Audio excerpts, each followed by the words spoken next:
The CEO watched as a single father stood in the center of the boardroom with every executive staring at him. She slid a resignation letter across the polished table and calmly told him that if he wanted to keep feeding his little daughter, he could get on his knees and beg for his job. Everyone expected the exhausted father to break. Instead, he quietly folded the paper, smiled through the pain, and walked away without saying another word. 30 days later, he returned not to ask for mercy, but carrying the legal authority to end the CEO's career forever. If you believe kindness is stronger than cruelty, forgiveness is greater than revenge, and every person deserves a second chance, please take a moment to like this video, leave a comment, share it with someone who needs hope today, and subscribe to our channel so you can join our community for more emotional journeys. Rowan Mercer had never imagined that his life would become a daily battle between survival and dignity. 3 years earlier he had lost his wife, Eleanor, after a sudden illness that left him raising their 7-year-old daughter, Clara, alone.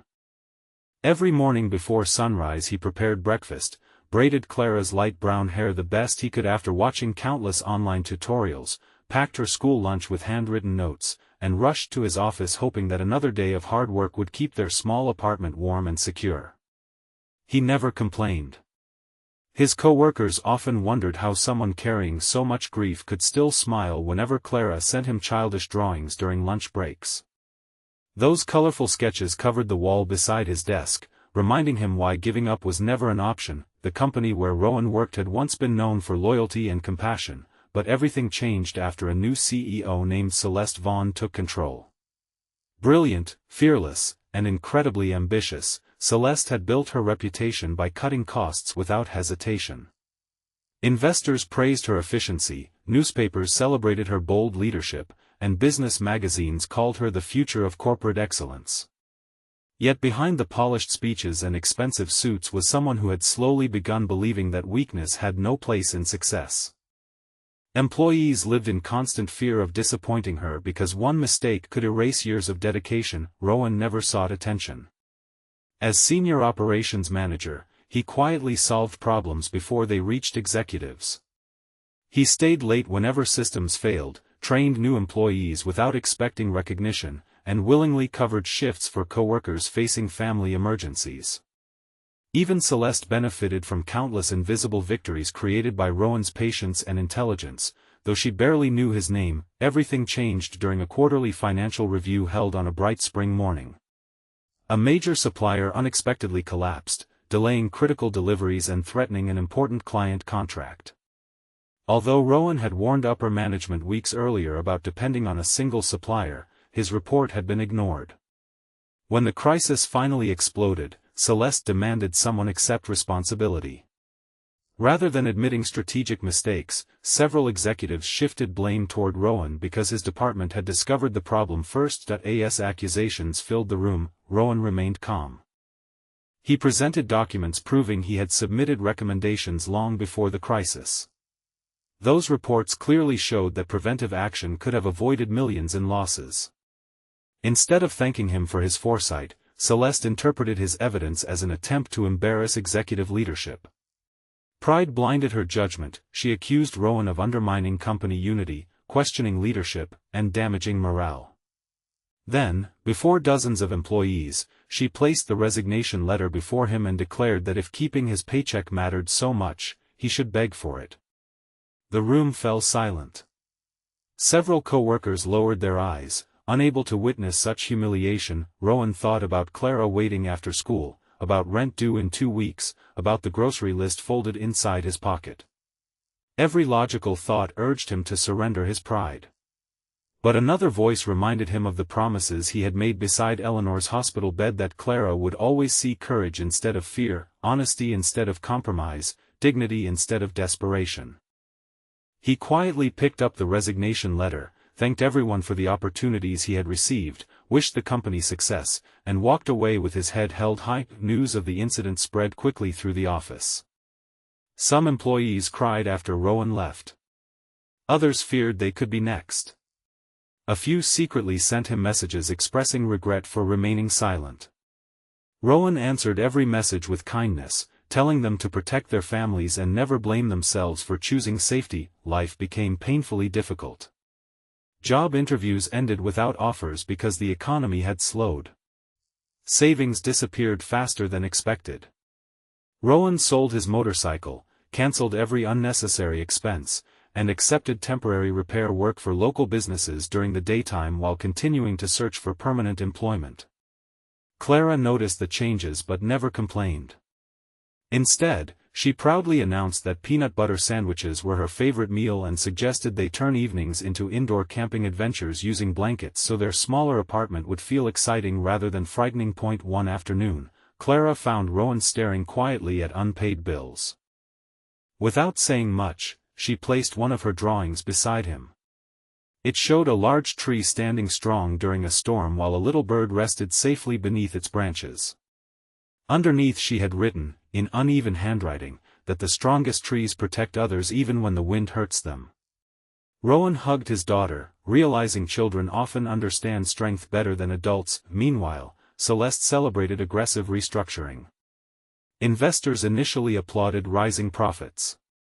Yet hidden beneath impressive numbers were dangerous cracks. Experienced employees resigned in growing numbers. Customer satisfaction declined. Projects failed because talented workers no longer trusted leadership enough to share concerns. Fear replaced collaboration, and innovation slowly disappeared. Among the company's largest shareholders was an elderly philanthropist named Graham Whitmore, who had founded the business decades earlier before retiring. Graham believed that profit without character eventually destroys itself. While reviewing internal reports, he noticed unusual turnover rates and repeated references to one respected manager who had suddenly vanished. Curious, he quietly investigated. Former employees consistently described Rowan as the moral center of the organization. They spoke about how he stayed with sick co-workers at hospitals, organized food drives during holidays, and once spent an entire weekend repairing a community center after flooding without seeking recognition. Graham wondered why someone praised by everyone except current executives had been forced out. Determined to learn the truth, Graham arranged to meet Rowan during the daytime at a neighborhood community workshop where Rowan repaired donated bicycles for children between temporary jobs. Instead of finding a bitter man consumed by anger, Graham discovered someone laughing alongside children while teaching them how to fix broken chains and replace worn tires. They talked for hours. Rowan never criticized Celeste personally. He simply explained the events honestly and accepted that unfair things sometimes happen. Graham was struck by the absence of resentment. Most people would have demanded revenge. Rowan wished only for stable work so Clara could continue dreaming without carrying adult worries. Graham quietly revealed something Rowan never expected. Years earlier, he had established a family trust containing special voting rights designed to protect the company's founding values if future leadership abandoned them. Because Graham's health was declining, he had been searching for someone worthy of becoming the trust's independent representative. That position carried enough authority to call an emergency governance review and recommend executive dismissal if ethical obligations were violated. Several lawyers had suggested experienced executives. Consultants proposed famous business leaders. Yet after meeting Rowan, Graham believed leadership belonged to those who protected dignity before power. Rowan initially refused. He insisted someone with greater corporate influence should accept such responsibility. Graham smiled gently and explained that influence often follows integrity rather than creating it. He asked Rowan not to seek revenge but to seek justice. After discussing the decision with Clara, who reminded him that helping people was always the right choice even when it felt difficult, Rowan accepted. 30 days after leaving the company, the board assembled under bright afternoon sunlight for what executives assumed would be another routine meeting. Celeste confidently presented expansion plans while investors applauded projected profits. Then Graham entered accompanied by legal counsel and Rowan. Confusion swept across the room. Formal documents confirmed Rowan's new authority as representative of the founding trust. Independent investigators presented months of evidence showing that employee warnings had been ignored, ethical complaints suppressed, experienced staff intimidated into silence, and governance policies repeatedly violated. None of the evidence relied on Rowan's personal testimony alone. Records, emails, financial analyses, and witness statements painted a complete picture. the board members listened in stunned silence. Directors who had once admired Celeste now realized how fear had replaced accountability throughout the organization. One by one, confidence in her leadership disappeared. For the first time in years, Celeste looked genuinely uncertain. She realized the people surrounding her no longer feared her enough to ignore the truth. The vote happened quickly, her employment as CEO was terminated effective immediately. The room remained silent after the decision. Many expected Rowan to celebrate. Others imagined he would remind everyone of the humiliation he had suffered. Instead, he simply thanked the board for taking ethics seriously and asked them to focus on rebuilding trust rather than assigning endless blame. As Celeste gathered her belongings, she finally understood the loneliness created by pride. Success had convinced her that compassion was weakness, yet the man she had publicly humiliated had defeated her without cruelty.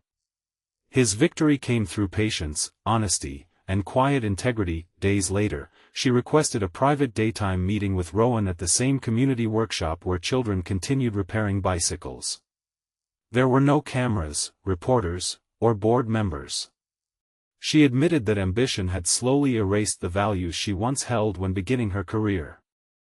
She confessed that watching Rowan leave without begging had haunted her because it forced her to confront the person she had become. Rowan listened without interruption. Forgiveness did not erase consequences, but it opened the possibility of change. He accepted her apology while reminding her that every leader shapes countless families through everyday decisions.